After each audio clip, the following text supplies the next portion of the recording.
Plenário da Câmara aprova medida provisória que cria a Agência Nacional de Mineração. Comissão de Constituição e Justiça aprova PEC que prevê o fim do foro privilegiado em casos de crimes comuns. E esta edição destaca também: representantes do Brasil e da Itália se reúnem para debater medidas que facilitem o intercâmbio entre os dois países.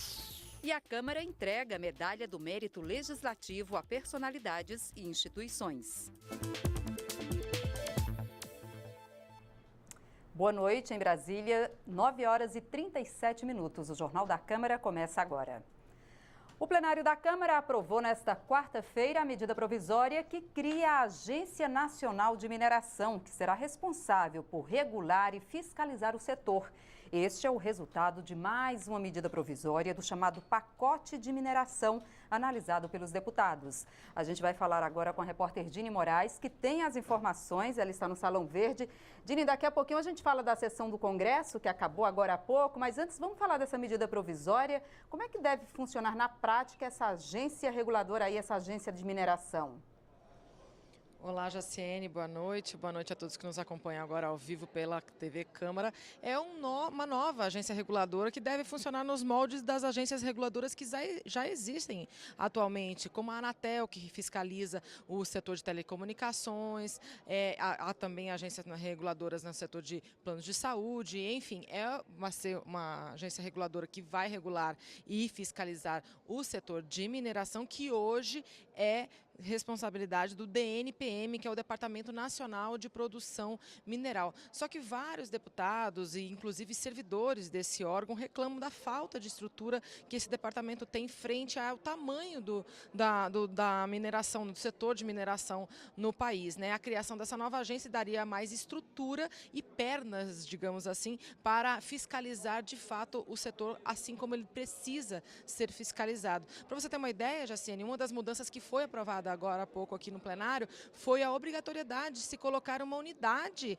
dessa nova agência reguladora em todos os estados do país, justamente para poder estar próximos das atividades que realmente existem, as atividades de extração de minério que acontecem nos estados. Bom, vamos ver como é que foi a discussão dessa medida provisória.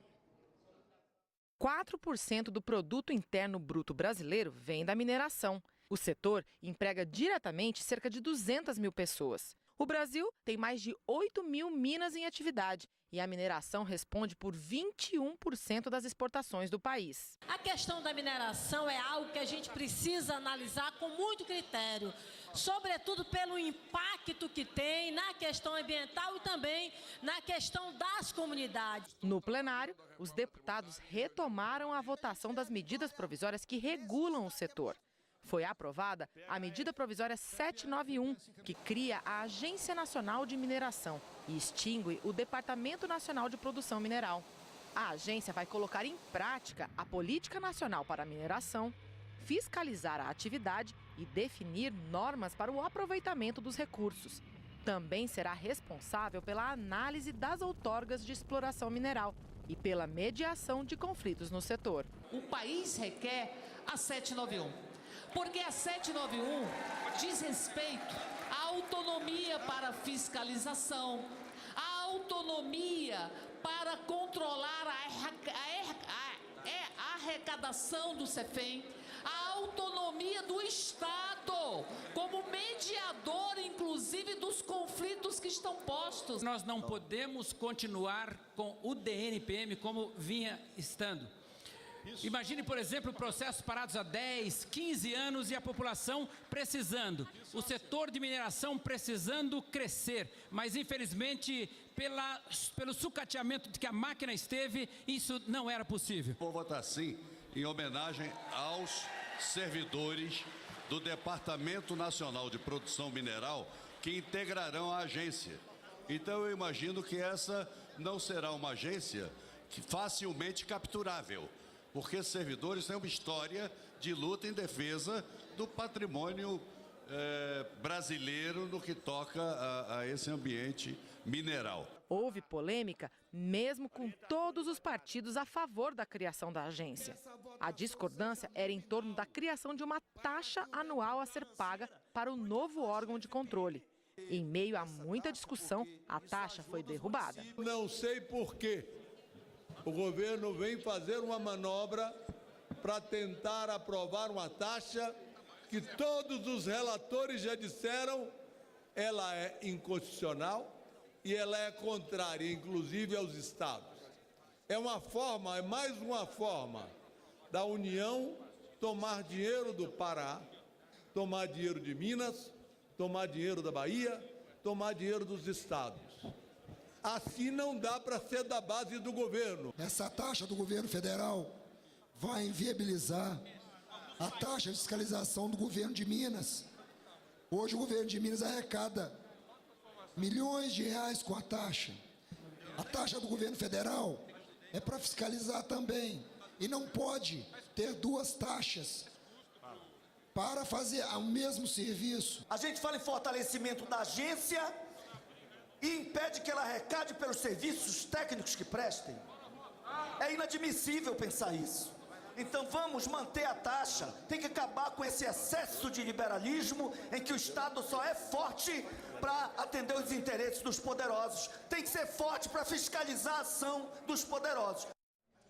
Bom, esta foi a segunda medida provisória de um pacote de 3 medidas provisórias que reformulam todas as regras aí de funcionamento do setor de mineração do país. Essas medidas provisórias, elas perdem a validade na terça-feira da semana que vem e elas precisam ser aprovadas aqui no plenário da Câmara e no plenário do Senado. Essas duas que já foram aprovadas aqui no plenário da Câmara, agora só falta o aval dos senadores. No entanto, tem mais uma que acabou ficando por aqui, viu, Jaciene, que é, inclusive, a medida provisória mais complexa, que traz regras gerais, traz multas, traz a questão de organização e funcionamento, regras de funcionamento para as empresas mineradoras, enfim. Também, né, Dini? Exato, ela trata desde pesquisa até o próprio funcionamento em si da mineradora, de como deve ser a exploração do minério no país, né? Trata de multas, é bem abrangente, sim. Tem alguma previsão, Dini, desculpa te interromper, para a votação dessa medida provisória? Tem alguma previsão? Não há previsão e é bem provável que ela nem seja votada, viu, Jaciene? Porque, como eu disse, o prazo de validade dela é na terça-feira, a não ser que haja uma reunião entre os parlamentares e a base do governo, e aí a articulação junto com o governo federal, para que se viabilize a votação dela na segunda-feira ou na própria terça-feira, para evitar essa derrubada da medida provisória. Mas os próprios parlamentares aqui no plenário da Câmara dos Deputados já dão como certo que ela vai perder a validade. Essa que ficou, certo? Essa que traz as regras gerais de pesquisa e exploração de minérios no país. As outras duas não. As outras duas, essa que aumenta a taxa paga pelas mineradoras como forma de compensar a atividade mineradora, né? A CEFEM, que a gente chama de royalties do petróleo, né? Essa já está no Senado e é provável que, inclusive, eu acho que foi votada hoje. Havia uma intenção aí dos senadores de votá-la. Essa outra que foi aprovada hoje, que cria a Agência Nacional de Mineração, também não tem objeção. Como a gente mostrou na matéria, ela é um assunto unânime, né? Foi consensual entre os partidos. Havia só divergência quanto a essa criação da taxa exclusiva para a agência, né? Mas como ela foi derrubada, ela deve ser aprovada sem problemas no Senado, Jaciene. Dini, agora vamos falar da sessão do Congresso Nacional, que acabou agora há pouco, a sessão em que deputados e senadores discutiram e analisaram projetos de lei, também vetos presidenciais. O que ficou decidido nessa sessão do Congresso, Dini? Dia longo, né, Jaciene? Longo. Vamos lá. Gente, sessão do Congresso Nacional é quando deputados e senadores se reúnem em um mesmo plenário, que é aqui no plenário da Câmara dos Deputados.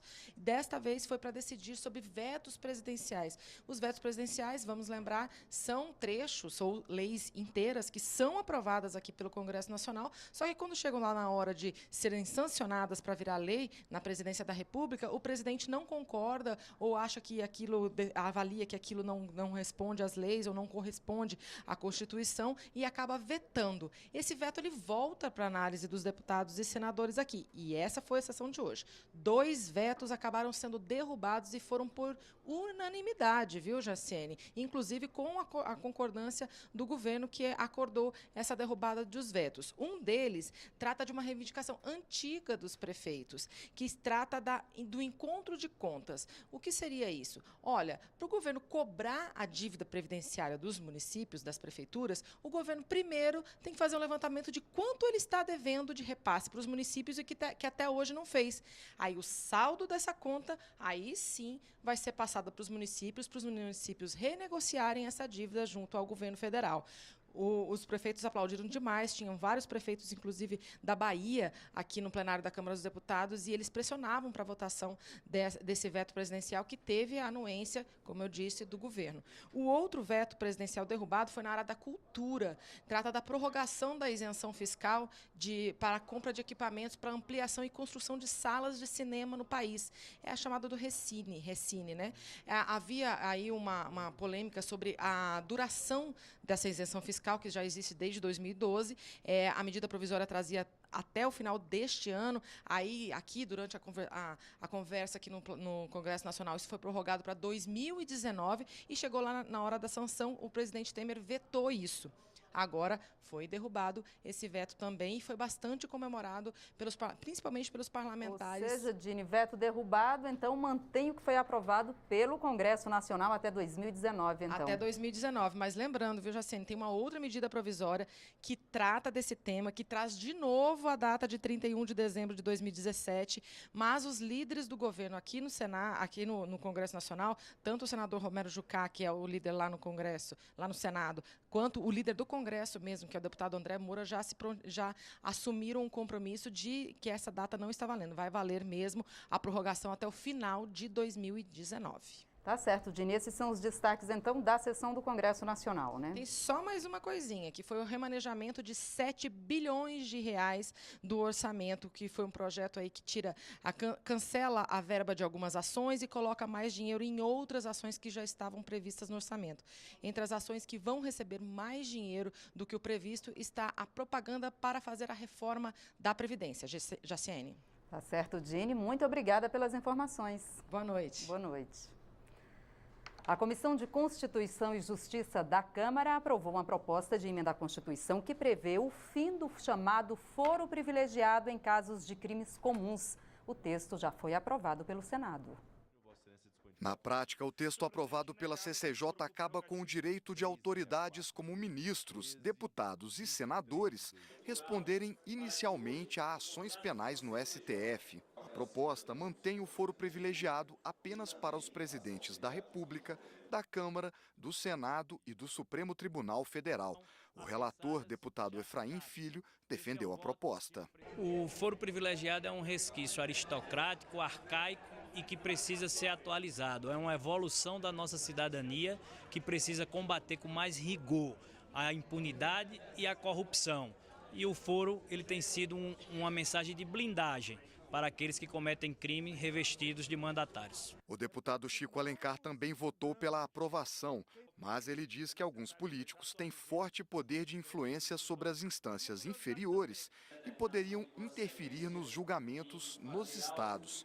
Ele também disse que, em alguns casos, o foro privilegiado pode impedir perseguições políticas. Não é manter privilégio, mas prerrogativa do exercício da função pública. Agora, qualquer crime, roubar dinheiro público, por exemplo, fazer transação, receber propina, não tem nada com imunidade por ideias, palavras e votos. Às vezes o voto é vendido também, isso precisa ser exposto. Agora, uma comissão especial será criada para analisar o texto, que vai ser submetido a mais 2 turnos de votação no plenário da Câmara. E para ser aprovado, precisa de 308 votos favoráveis dos 513 deputados. O novo ministro das Cidades é o deputado, agora licenciado, Alexandre Baldi. A solenidade de posse foi hoje no Palácio do Planalto. Alexandre Baldi, do Podemos de Goiás, assumiu o ministério deixado pelo deputado Bruno Araújo, do PSDB, que retorna à Câmara. O novo ministro das Cidades foi eleito para seu primeiro mandato de deputado federal e é amigo do presidente da Câmara, deputado Rodrigo Maia. Na cerimônia de posse, Alexandre Baldi disse que aceitou o desafio de ampliar o sonho da casa própria. Juntos, construiremos o modelo de cidade que o nosso povo tanto merece e precisa. E edificaremos o nosso próprio lar, chamado Brasil. Se depender de mim, tenham certeza que se depender também do presidente Michel, do presidente Rodrigo, de todos os ministros, deputados e deputadas, estaremos entre os países que mais construíram uma história de sucesso na solução, na entrega de uma moradia popular. A crise, podemos dizer, que tem ficado para trás. A pior parte já está passando e colocaremos todos os nossos esforços e a nossa disposição para contribuir na retomada do desenvolvimento econômico e social do nosso Brasil. O presidente Michel Temer não confirmou se vai realizar uma reforma ministerial ampla, trocando outros colaboradores do primeiro escalão. O presidente Rodrigo Maia disse na cerimônia que conta com a volta do deputado Bruno Araújo como reforço para aprovar a reforma da Previdência. Não vamos fugir da nossa responsabilidade. A reforma da Previdência, ela não é uma reforma que interessa ao governo. É uma reforma que interessa aos brasileiros mais pobres. A reforma da Previdência precisa ser feita para acabar com a maior transferência de renda que o Brasil tem, presidente, que não é o Bolsa Família. A maior transferência de renda que o Brasil tem é a Previdência brasileira, onde os pobres financiam os ricos. E é essa distorção que nós queremos combater esse ano, se possível. Na Câmara, assume o lugar de Baldi o suplente Sandy Júnior, do PP de Goiás. Foi lançada na Câmara a Frente Parlamentar Mista de Apoio às Empresas Franqueadas. O objetivo é trabalhar pela aprovação de projetos para tornar mais transparente a relação entre franqueados e franqueadores. Em um café da manhã, deputados e senadores participaram do lançamento da Frente Parlamentar de Apoio às Empresas Franqueadas. O presidente da frente, deputado Gonzaga Patriota, destacou a importância das redes de franquia na atividade econômica, mas defendeu uma melhor regulamentação do setor. A gente tem mais de 140 mil empresas franqueadas que, em 2016, faturaram 152 bilhões de reais. Isso empregando 1.200.000 trabalhadores diretamente. Franquias no Brasil não têm muito disciplinamento. Então, os grandes franqueadores, com respeito a muitos, porque são muitos franqueadores, eles começaram aqui no Brasil a discriminar os franqueados. O presidente da Associação do Setor diz que há um desequilíbrio na relação entre franqueadores e franqueados. O franqueador impõe ao franqueado a aquisição mínima de mercadorias e produtos por mês. E independente dele ter comercializado, não ele é obrigado a comprar aquilo. E só pode comprar produtos das marcas com as quais o franqueador negociou. E não há regras claras também hoje em termos de territorialidade, exclusividade. Então, num bairro pequeno, uma cidade pequena, o franqueador comercializa várias franquias diferentes, uma concorrendo com a outra sem que haja público suficiente para atender aquela demanda. E pior do que isso, hoje o franqueador concorre com o franqueado. E concorre como?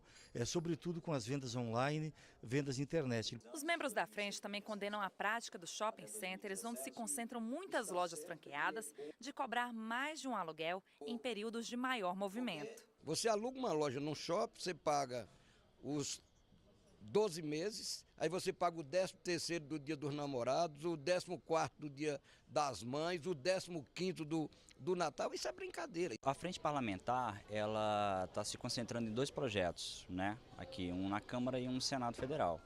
No projeto que está no Senado Federal, que já passou pela Câmara, ele resolve, né, ele atualiza a lei de franquia, a lei de franchising, e resolve grande parte do problema dos franqueados, né? E um outro projeto que está no Senado, ele resolve a questão dos aluguéis, que, né, vem massacrando os franqueados em todo o Brasil. 1 milhão de crianças de 8 a 9 anos não sabe ler ou fazer contas de matemática em todo o país. Esse é o resultado de uma prova aplicada para estudantes do ensino público. O quadro foi apresentado e debatido na Comissão de Educação da Câmara. O terceiro ano é a última etapa do ciclo de alfabetização. Por isso, a avaliação nacional é feita justamente nesse grupo. O movimento Todos pela Educação juntou esses dados e concluiu o seguinte: 66,2% dos alunos mostraram que conseguem se inscrever, mas na hora de ler, o número caiu para 45,3%. Um quadro parecido com aquele dos alunos com aprendizagem suficiente em matemática, 45,5%. Mas o que isso significa? Vamos pensar numa conta simples, 112 mais 93. Eu vou dar alguns segundos para que vocês aí em casa também possam fazer essa conta. Vamos lá.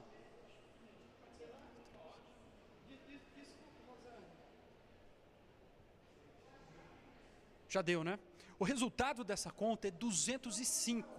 O que a pesquisa indica é que entre os estudantes de escolas públicas que têm entre 8 e 9 anos, quase a metade não conseguiu resolver uma conta como essa.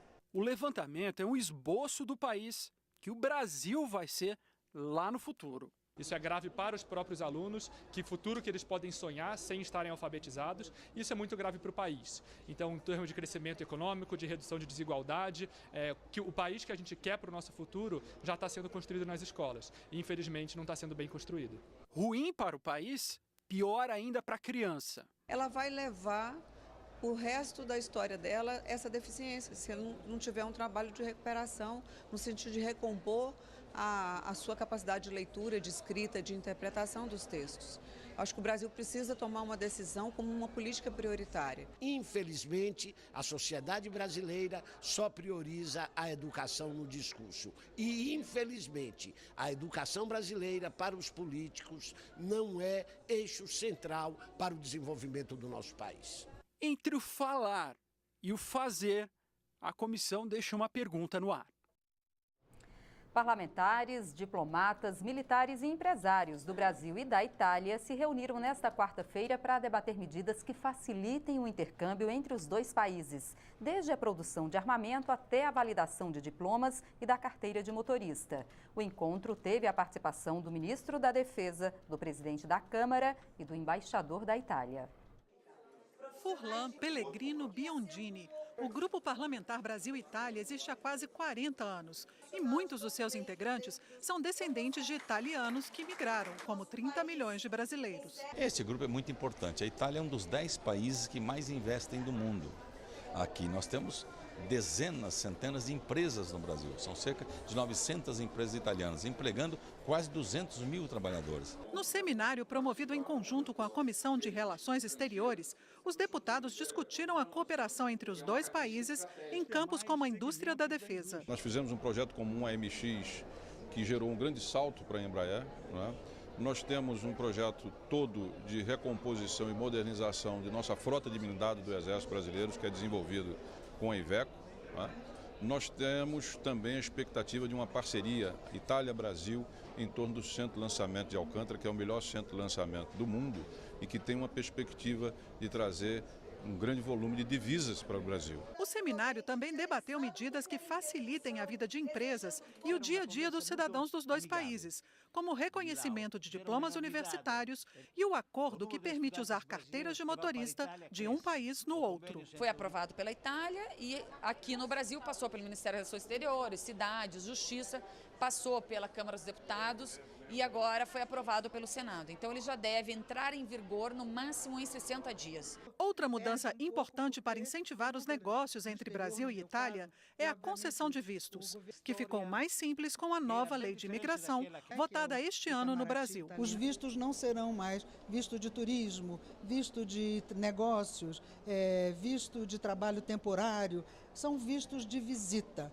Então, tudo dentro de uma mesma classificação, com acesso muito mais fácil para a concessão desses vistos. Você vai poder fazer esse visto totalmente de maneira eletrônica. Não precisa ir ao consulado, não precisa se deslocar, faz eletronicamente e está sendo testado agora com a Austrália. Criada há 34 anos, a Medalha do Mérito Legislativo é uma homenagem da Câmara dos Deputados a personalidades, instituições, campanhas e movimentos sociais que prestam relevantes serviços ao Poder Legislativo e ao Brasil. Nesta quarta-feira, parlamentares e autoridades se reuniram em sessão solene no plenário Ulisses Guimarães para a entrega das medalhas aos agraciados deste ano. O plenário da Câmara parou para acompanhar a execução do hino nacional, uma homenagem da Polícia do Exército.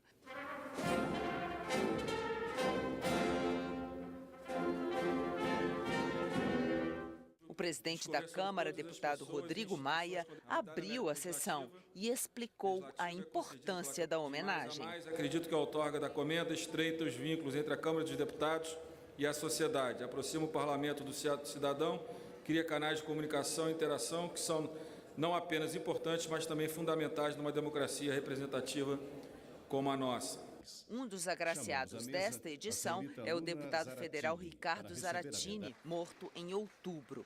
Na solenidade, Ricardo Zaratini foi representado pela neta e pelo filho, o deputado federal Carlos Zaratini, que da tribuna lembrou da convivência com o pai e da importância da medalha do mérito legislativo. Esse país é um país que foi moldado, foi construído para ser uma pátria e não para ser simplesmente um território. Nós queremos construir uma nação, né? E essa nação nós queremos construir com a soberania, com a cabeça erguida. Esses foram os ideais do meu pai na sua luta de toda a vida e particularmente aqui no Congresso Nacional. A medalha do mérito legislativo é entregue todos os anos desde 1983 e é de responsabilidade da 2ª Secretaria da Câmara. Agora, em 2017, foram 40 agraciados. A Comissão de Viação e Transportes realizou uma audiência pública nesta quarta-feira para discutir a resolução da ANAC, a Agência Nacional de Aviação Civil, que autorizou a cobrança de bagagens despachadas por passageiros em companhias aéreas. Representantes de vários setores relacionados ao tema participaram da audiência. Pagar para despachar bagagem é uma novidade nas empresas aéreas. As novas regras começaram a valer em julho deste ano. Antes, o valor já estava embutido no preço da passagem. Na audiência pública realizada pela Comissão de Viação e Transportes, quem defende a resolução da ANAC explicou que a medida busca incentivar a concorrência e ofertar preços melhores aos clientes. O principal motivo é que passa a ser mais transparente. Antes as pessoas não tinham noção verdadeira de que quando compravam a passagem, o governo, a ANAC, a regulação anterior, dizia para ela, não importa se você vai transportar bagagem ou não, isso está embutido no seu contrato de transporte. Agora, as regras contratuais passam a estar mais transparentes para o consumidor, que passa a ter o direito de escolha.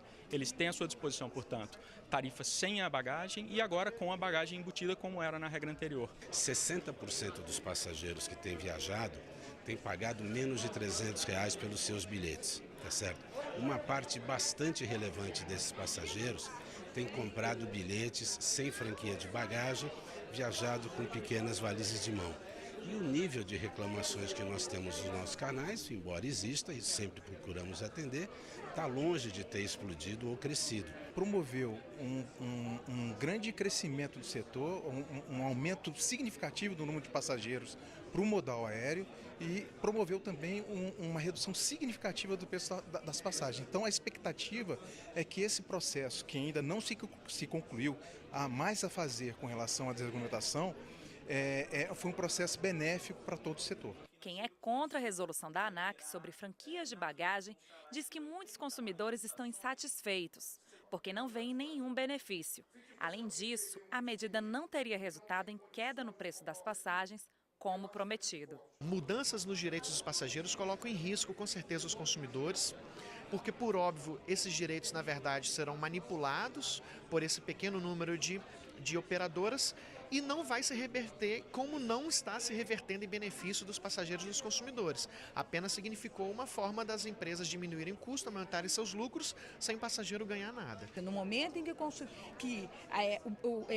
consumidor ele é cobrado para despachar, as bagagens diminuíram, as bagagens despachadas, e as empresas estão lucrando porque está tendo espaço para negociar cargas dentro da aeronave. Então, o consumidor não está satisfeito e as demandas, as reclamações aumentaram sensivelmente. A gente tem visto consumidores que viajam frequentemente serem isentos do pagamento das franquias de bagagem, porque eles têm programas de milhagem. A gente vê consumidores economicamente mais ricos comprando tarifas mais caras que já englobam o despacho da bagagem, e a gente vê aquele consumidor mais pobre que compra aquela tarifa mais barata casa, ter que comprar a mala no balcão porque ele não recebe a informação adequada. A Comissão de Viação e Transporte analisa um projeto já aprovado pelo Senado que revoga a resolução da ANAC sobre as bagagens. E a gente espera que